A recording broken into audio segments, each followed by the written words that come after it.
All right, so can you zoom in up here? We're on this little thing, 209 elodea lab, and we're gonna look at the back page, and we're gonna focus in here. Okay, can you stop? So what an elodea is, it's a freshwater algae that looks like this. And we're gonna take one little leaf off, and we're gonna look at it under the microscope, and it's gonna be basically a box with a couple of these green structures in it. So we're gonna draw a couple of those on the back of this, okay? All right, so at the end, we're gonna have it, it's gonna look like this when we're done. But we're gonna draw that right here, okay? So we're gonna start, you can just keep filming on this. We're gonna start by drawing two rectangles that look like this. And these are the cell wall of a plant.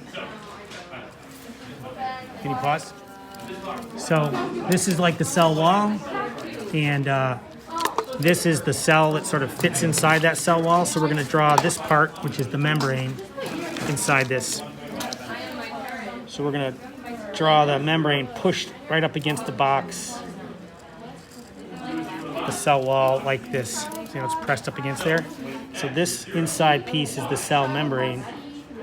So we're gonna carefully draw an arrow. So it's touching that line, that's the cell membrane. And then we have the goop inside. And that goop is the cytoplasm. Like that. You can zoom in, yeah, there you go, good. And then we have, because these are eukaryotic cells, we have, let's see where I should draw, I'll put it right here.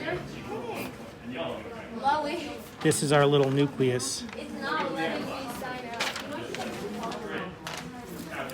Like that, okay? Now, this is our onion cell, okay? And this thing over here, this is our elodea cell. So if you remember, the elodea was green. So the reason it's green is because it's got a structure inside of it that's green, like that.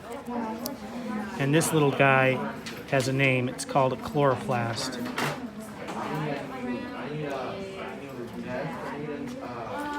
And what it does is it basically makes food for the plant using a process called photosynthesis.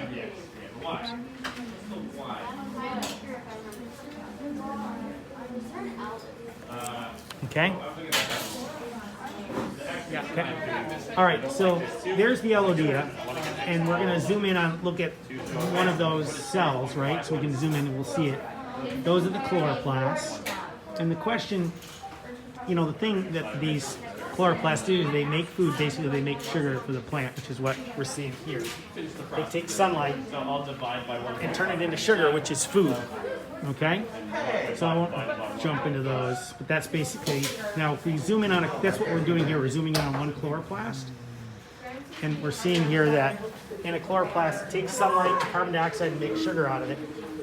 And for those of you that are particularly interested in this little challenge, you can write the formula for it, which is this chemical formula down below. So carbon dioxide is represented by this formula here, CO2, and it mixes with water, which is H2O, and then it takes light and takes the energy from the light and puts it into a molecule called sugar.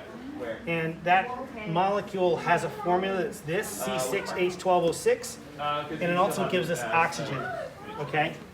So if you come over here, so these are what we call formulas, and they have a formula and they have a name. So basically water and carbon dioxide gets put together inside the plant using the sunlight to make oxygen and food for the plant. Food can also be called the sugar, and the fancy name for the sugar is glucose. So a level 5 word for us is glucose. That's the name of this particular sugar. And this is the formula. If you want some extra challenge, you'll see on the lab, there's a place to figure out the formula for sugar. Okay? Now, there's a question on there, why doesn't an onion have chloroplasts? Well, it's because it turns out, a student just told me it's an underground stem, not a root, but it's not a leaf, so they don't bother making chloroplasts because they're not in the sun. So that's going to be helpful in the lab. Go.